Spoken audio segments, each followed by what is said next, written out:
জামিউল বুখারীও বলা হয়, কারণ এই হাদিসের কিতাবের মধ্যে জামে হওয়ার জন্য যে ৮টা মজমুনের রিওয়ায়াত জমা হওয়া শর্ত, ৮ মজমুনের রিওয়ায়াত এই কিতাবের মধ্যে জমা হয়েছে। কুতুবে সিত্তার মধ্যে জামে হলো 2টা কিতাব, জামিউল বুখারী, জামিউত তিরমিজি। সহিহ মুসলিম এটা জামে কি জামে না এই ব্যাপারে কওলান, কারণ সহিহ মুসলিমের মধ্যে কিতাবুত তাফসীর নাই। এক সফার মধ্যে দুই তিনটা হাদিস শুধুমাত্র কিতাবুত তাফসীরের উপর উনি জমা করেছেন, যেটাকে মুস্তাকিল কোনো বাবের হাইসিয়ত, মুস্তাকিল কোনো কিতাবের হাইসিয়ত ধরা যায় না।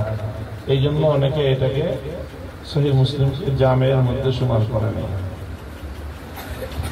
যাই হোক, তো সমস্ত হাদিসের কিতাবগুলো শুরু করা হয় সাধারণত মুসান্নিফিনদের আদত হলো দুই ভাবে কিতাব শুরু করা। কেউ কিতাব শুরু করেন কিতাবুত তাহারা আলোচনার মাধ্যমে, কেউ তার কিতাব শুরু করেন মুকদ্দম। কেন? কারণ দেখেন এখানে হাদিস আসছে রাসূল সাল্লাল্লাহু আলাইহি ওয়াসাল্লামের মাধ্যমে উম্মতের কাছ পর্যন্ত।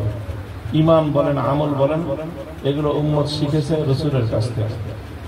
রাসূল সাল্লাল্লাহু আলাইহি ওয়াসাল্লাম শিখেছেন কার কাছ থেকে? রাসূল সাল্লাল্লাহু আলাইহি ওয়াসাল্লামের সাথে আল্লাহ পাক রব্বুল আলামিন একটা নিসবত কায়েম হয়েছে, এবং সেই নিসবতের